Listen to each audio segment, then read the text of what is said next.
He wore black clothing and had a hood covering most of his face.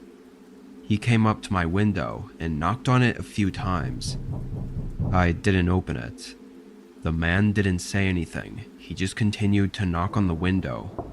This was so unusual and creepy, being that he was standing out during a storm on this empty road.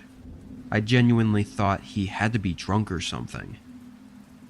I decided to put my car in drive and try to inch forward, careful not to go too far into the flooded section, but the man followed right along my window. At this point, I was almost sure he was drunk. The way he was acting, not having his headlights on. I mean, he had to be. I was still nervous, but I thought I'd figured it out.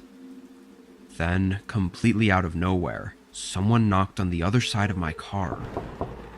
It was another man, wearing the same sort of clothing, and behind him, I could see another figure approaching my car as well.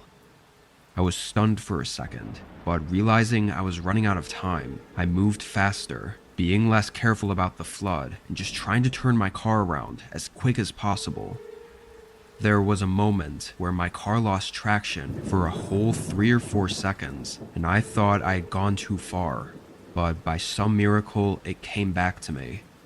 I managed to get around them and drive away. Obviously, once I was back on the main road, I called the police.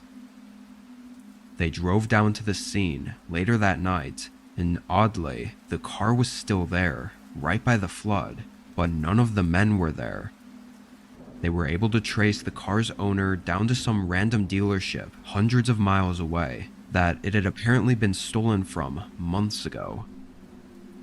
I don't really know what happened on that road, or how close I was to something horrible happening.